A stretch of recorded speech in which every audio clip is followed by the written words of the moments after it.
Greetings,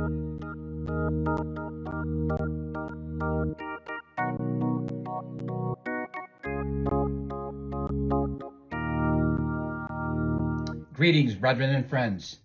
I'm proud to announce the launch of the Alberta Freemason podcast, a monthly audio supplement to the publication you already know and love, available on the Grand Lodge of Alberta website. As I had mentioned many times in the past few weeks, I sincerely thank all of you for making our last annual communication a great success. On September 13, 14, and 15, the Tri-Jurisdictional Grandmasters Roaming Outdoor Lodge returns to Alberta and will be held in Lethbridge. I heartily invite you to attend and support this fun-filled and worthwhile event. We will be hosting our brothers from Saskatchewan and Montana. Alberta has always led the way, so please come and enjoy the weekend of fellowship among Masons and their families. Registration information can be found in the website. Sometime soon, we will be celebrating the life of our dear friend and brother Kyle Scott, a past Grand Master of this proud jurisdiction. You will all know when a date has been set and a venue chosen, that we may have the chance to pay tribute and honor his memory.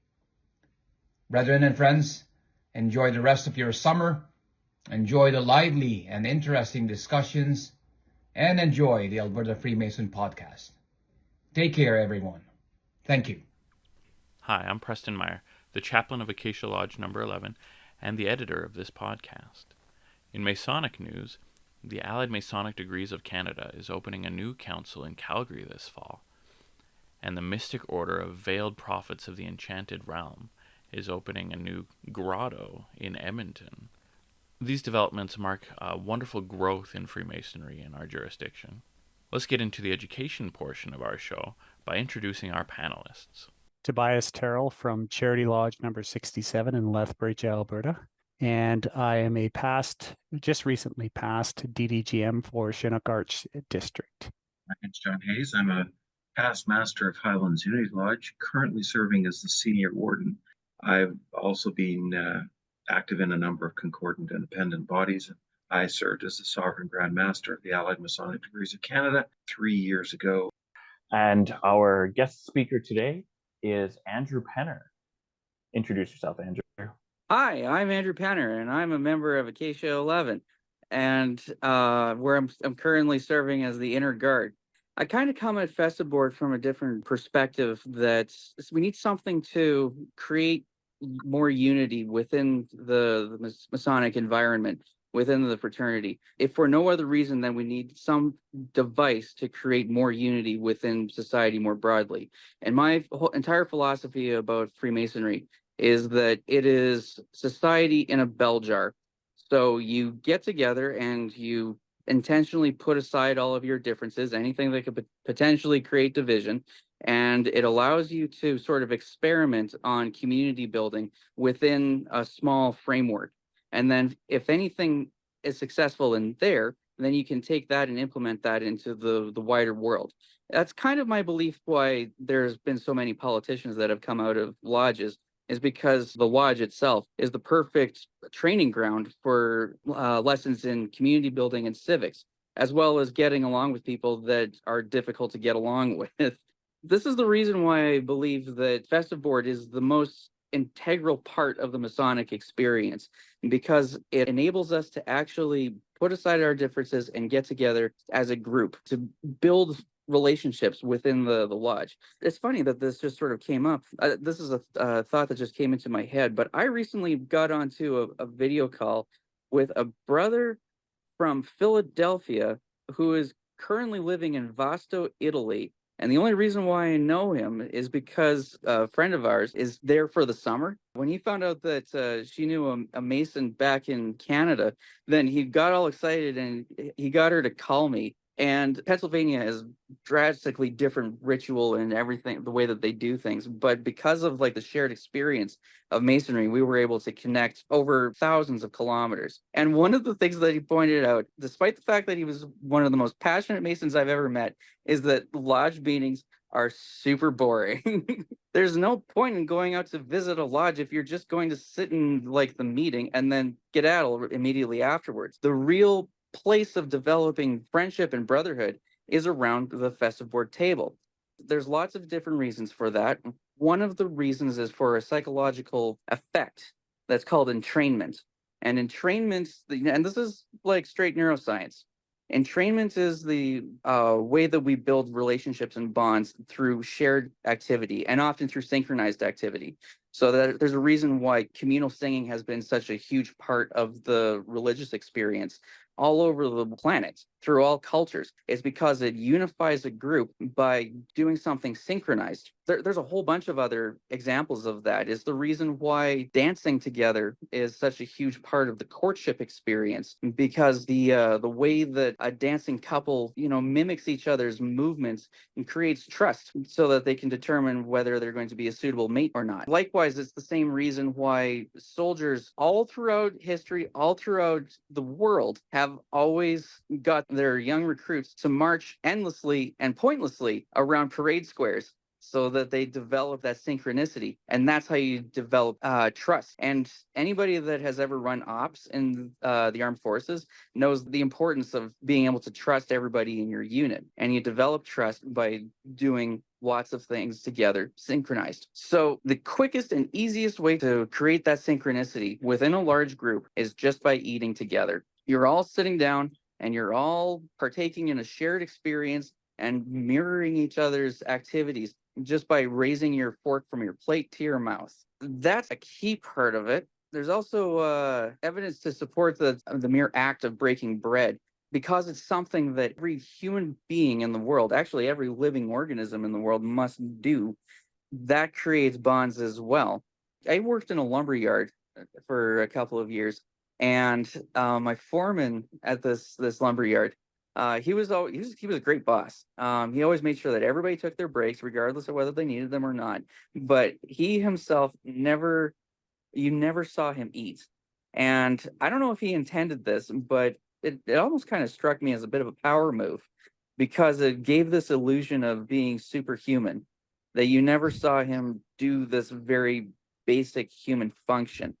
And then one day, he and I had to go out to our auxiliary shop, which was like 30 minutes away. This was a very specific task that he kept for himself because it got him away from, management. And he would only take like the people that he liked the best to go with as his assistant. And one day he got me to go along, and then he bought us coffee and pastries from like the local bakery. And that was the only time that I've ever seen him eat. And at that point, I knew that I had his trust. So just the very act of breaking bread and eating with somebody is a tremendous trust builder. And that's the reason why it's so important to the Masonic experience. And think about it. That's the whole reason why we're getting together in the first place, is that we have these hoops that you have to jump through in the terms of the degrees to determine if somebody is trustworthy or not.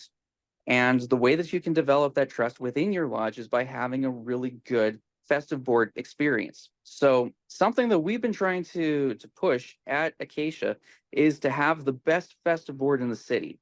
I might be a little bit biased, but I think that we've kind of attained that, throwing down the gauntlet here on the official Grand Lodge podcast. But I issue that challenge to get lodges to actually put the effort in to make their festive boards something that's all the brothers can look forward to.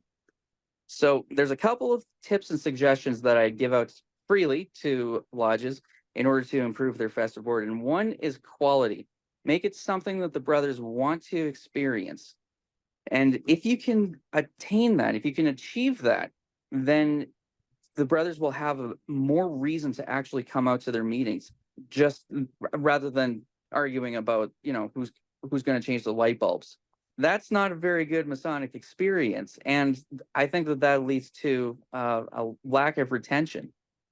So if you create a good festive board, something that people will actually want to enjoy, then they'll come out, and then they develop trust within the lodge, and the lodge starts to trust them, and then they get more involved, and then that's how you get officers, is because they have support and they don't do it out of obligation. They do it because they want to. And there's lots of things that you can do to improve quality within the Festive board. Well, the first one is delegation, because there's nothing to say, there's nothing written in the bylaws or anything that specifies that the junior warden must prepare the meal themselves. And how often have we seen junior wardens burn themselves out because they take it upon themselves to do everything? The better way to do it is to have, like, an ambitious idea for what you want to do, what you want to see in your Festive board, and then allocate the responsibilities to people, to brothers that can actually bring that dream to life. Our lodge has any number of culinary experts, whether they're professional or amateur. We got lots of guys that have tremendous skills on barbecues in their backyards. We have brothers that butcher meat, and we have brothers that grow gardens and everything like that. Why not utilize those skills in your lodge? And I guarantee you that anybody that's listening to this podcast right now already has names coming off the top of their head. Utilize those brothers and you will have a quality Festive board. Another aspect is networking. And we all talk about how Freemasonry is, you're not supposed to be networking for business, but like that's a byproduct of the Masonic experience, is that you get to know a lot of people, especially if you visit a lot. And as you're visiting and you're talking to brothers, talk to the officers, especially if you are an officer yourself, and then figure out ideas, and you could even figure out like joint events that you guys can do together. Like everybody like gets together for one lodge's meeting, and then they reciprocate, and everybody has like a potluck or whatever. Like there's any number of ways of bringing food into the Masonic experience through networking. Another aspect is preparation. So our current junior warden is doing just a crackerjack job. I'm sure that Preston would agree with me. And the reason why is because before he went into the chair, he had a great big list of all the events that are on our calendar, and from like business meetings to immersion meetings to family barbecues to like, even our big ticket events like Birds Day. And he had a plan for what he was going to do for every single event.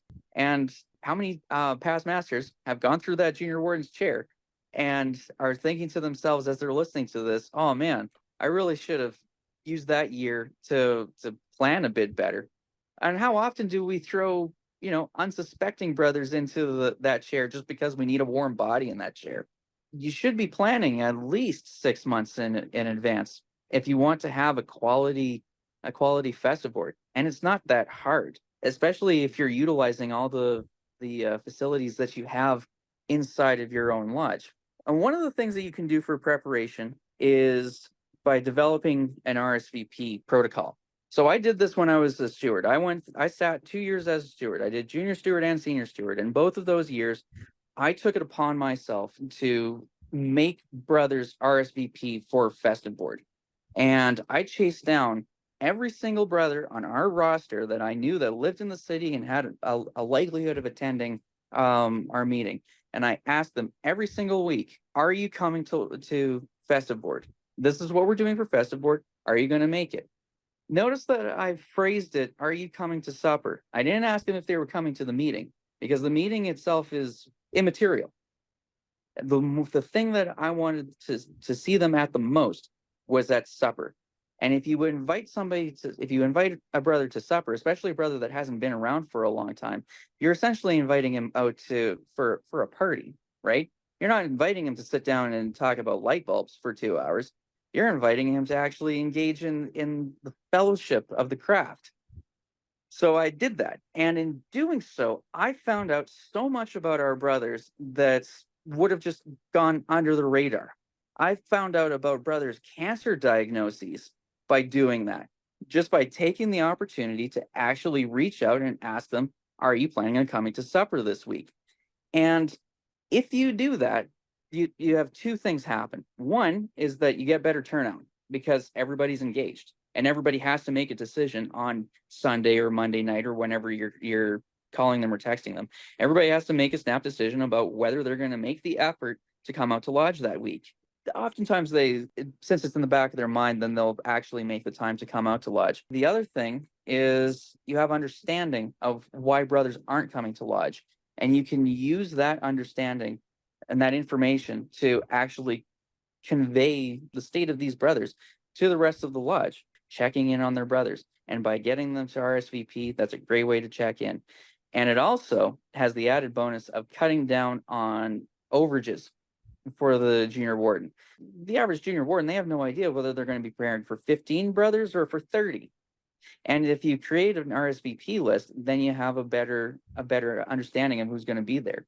And then I figure you take the number of brothers, so say 20, and then you add another 25% to that just for guests.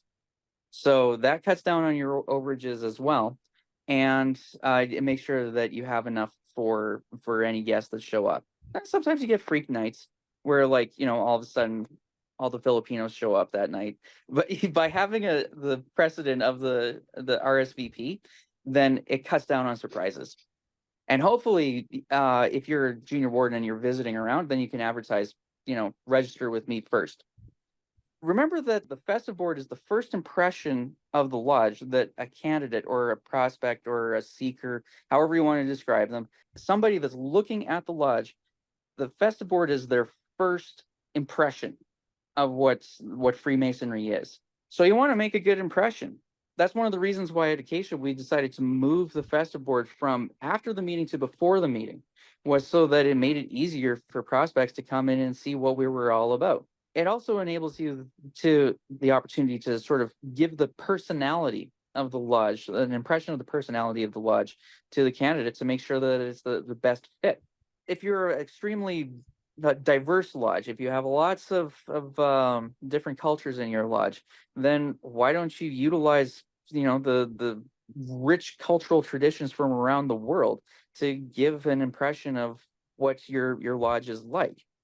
And if, let's say that you're a country lodge, you have the perfect opportunity right there on a summer afternoon, just like we have right now, of opening up your Festive Board as a community event. You just have it before the meeting, and you set up a barbecue in front of the lodge hall, and you invite everybody in the community, everybody down the block, down to the lodge hall to partake in your shared meal. And that way, everybody in the community knows what you're doing.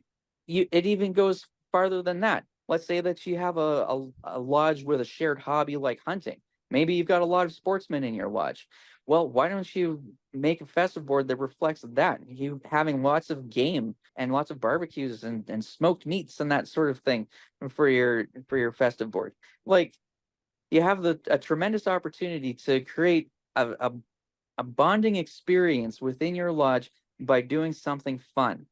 To me, it's one of the true secrets of Freemasonry. This idea that we can travel anywhere in the world and still be greeted with kindness and open arms. And to your point on breaking bread, I think that having a meal or sitting down together is one of the great binders of the world. It doesn't matter what religion you are, it doesn't matter what ethnic background you're from, where you are geographically. Even there's many people that are sitting down having a Zoom meeting right now with somebody around the world, and they're just breaking bread while they're on a video chat. So there's a lot of different aspects to it. You brought up the point of trying to do all these different things to entice people. Well, we've got a lodge here in Lethbridge that has done an absolute phenomenal job. Their worshipful master sat for 2 years, and I won't say specifics, but the very first thing he did as worshipful master was he did a survey and asked as many of the brethren to participate. And then from that survey, he developed his game plan. And so his game plan involves pub nights for, husband, wife, family orientated events. Once a month, he does a breakfast. It's not just geared towards the brotherhood. You now start engaging. So if you got a Mason who's a young family man, for example, the likelihood of him, first of all, being able to attend a meeting is very difficult if he's got a young mother at home or young children at home, or both. Then you got to get him to commit to Festive Board. That might be a difficult task, but you do a family orientated event and you might get him out. And then his wife might entice him to go out to his meeting. I think one of the great words is community. If we Yeah. can turn our lodge from just a community of men to a broader community of their families, that's a huge advantage. Yeah. So to that point, my dad is a pastor. His rule of thumb for like the health of a church is to look around and see how many children are in that congregation. And if there's a lot of children, then that means that there's a lot of families, and that means that there's a lot of community being built there. And if there's not a lot of children, then that community probably still exists, but it's slowly and gradually shrinking. And that's like, there's any number of reasons for that. But usually it stems to like irrelevance in the rest of the community, or even like guardedness, closed off. And you and I know lodges that are exactly like that, standoffish and very like difficult to, and then they wonder why their lodges are dying. I've visited But far too many lodges that don't want to eat together.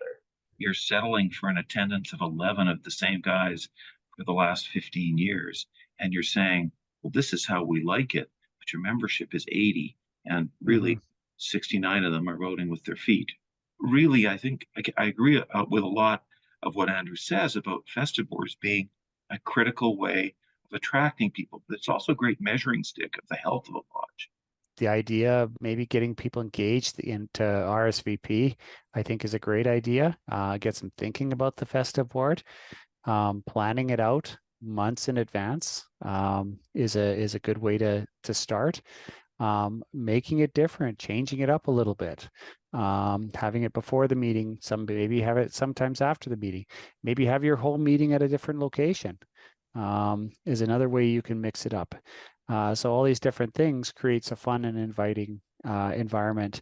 And when we get to a fun and inviting environment, whether you're a member of the lodge or a prospective member of the lodge or just a community person, I think that it all translates to a positive. If it's not a meeting of friends, why bother? Yeah, exactly. Yeah, absolutely. Plan, be willing to try things, be willing to change, be willing to listen, be willing to change.